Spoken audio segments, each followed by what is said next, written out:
कौन बनेगा नेता। नगर निगम के चुनाव पास आने वाले थे। पूरे कानपुर शहर में टिकट को लेकर मारामारी शुरू थी, लेकिन सबसे ज्यादा चर्चा में वार्ड नंबर 40 की सीट थी।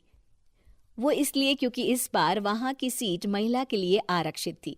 अब सवाल ये था कि चुनाव लड़ेगा कौन। इससे पहले ठाकुर साहब वहां से पार्षद थे और इस बार उन्होंने अपनी पत्नी सीमा ठाकुर को टिकट दिलवाई और ठाकुर साहब की शान के कारण सीमा जी ने 20,000 वोटों से चुनाव जीत लिया। अरे बधाई हो सीमा भाभी, अब तो आप वार्ड की पार्षद बन गई हैं। अब तो हमारे काम आप ही करवाएंगी। अरे ये तो सिर्फ नाम की पार्षद बनी है, वो तो महिला सीट आ गई, वरना पार्षद तो मुझे ही बनना था।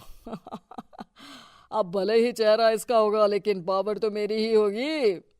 अरे वाह भाई साहब, क्या दिमाग लगाया है आपने भी। आइए आप लोग, खाना लगा दिया है सबके लिए।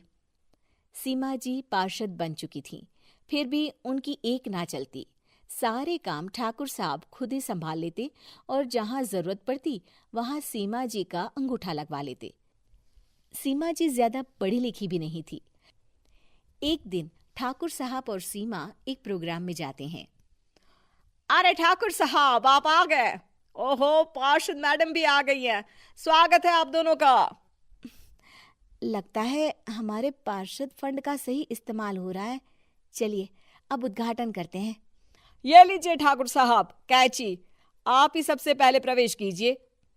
सब लोग आगे निकल जाते हैं और सीमा जी पार्षद होने के बावजूद भी पीछे खड़ी रह जाती हैं। वो देखती हैं कि वेलकम बोर्ड पर उनका नाम है, लेकिन महिला होने के कारण कोई उनका सम्मान नहीं कर रहा। अगले दिन एक आदमी उनके घर आता है। अरे ठाकुर साहब नमस्कार। कल ना हम नोटिस किए कि हमारा घर तो अवैध है और नगर निगम वाले उसे तोड़ने आ रहे हैं। अरे कुछ कीजिए ना ठाकुर साहब। देखो भाई, मैं तो ज्यादा कुछ कर नहीं सकता, पर अगर तुम सबकी जेब गर्म कर दो तो कुछ हो सकता है। कुल मिलाकर 4 लाख लगेंगे। अरे 4 लाख ठाकुर साहब? अरे भाई, मैं अपने लिए नहीं मांग रहा हूँ। दरोगा है, इंजीनियर बाबू है, बड़े साहब है, सबको देना पड़ता है ना थोड़ा थोड़ा। बोलो है मंजूर? तभी वहां अचानक सीमा जी आ जाती हैं। अरे ये आप क्या कर रहे हैं? पहले इन्हीं लोगों से तो आपने वोट मांगे, अब इनसे ही पैसे ले रहे हो। अरे चुप रहो तुम, तुम्हारा काम है सिर्फ अंगूठा लगाना, तुम वही किया करो। मुझे दूसरे काम तुम मत सिखाओ, समझी? और तुम ना जाओ, अब पैसे लेकर आओ, वरना जेसीबी किसी भी वक्त आती होगी। सब कुछ ऐसे ही चलते रहता है। एक दिन सीमा जी और ठाकुर साहब को एक लोकल मीटिंग में बुलाया जाता है। वहां पर कई और अधिकारी लोग भी मौजूद रहते हैं। अब मैं चाहूंगा कि ठाकुर साहब हमारे बीच 2 शब्द कहें। मेरे प्यारे भाइयों और बहनों, आज मेरा सौभाग्य है कि मैं आप सबकी सेवा दिन रात कर पा रहा हूं। आपने मेरी पत्नी को भारी मतों से जिताया है, इसलिए मैं आप सभी का शुक्रगुजार हूं। मैं आप सबसे वादा करता हूं कि हमेशा की तरह हमारे वार्ड में किसी को कोई तकलीफ नहीं आने दूंगा। सभी लोग तालियां बजाने लगते हैं। अब मैं माननीय पार्षद मैडम को स्टेज पे बुलाना चाहूंगा। अपने नाम को बुलाया सुनकर सीमा जी एकदम चौंक जाती है। उन्हें बिल्कुल उम्मीद नहीं थी कि इतनी बड़ी जगह उन्हें मंच पर बुलाया जाएगा।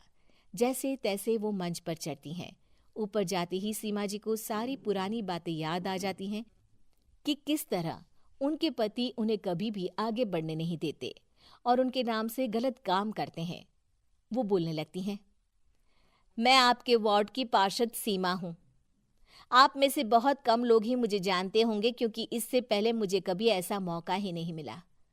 सारे मौके मेरे पार्षद पति यानी आपके ठाकुर साहब ही लेते रहे, लेकिन आज ये मौका मुझे मिला है तो मैं इसे ऐसे ही नहीं जाने दूंगी। मैं आपको ये बताना चाहती हूँ कि आपके ठाकुर साहब मेरे नाम की आड़ में गैर कानूनी काम करते हैं, जिस पर अंगूठों के निशान मेरे होते थे।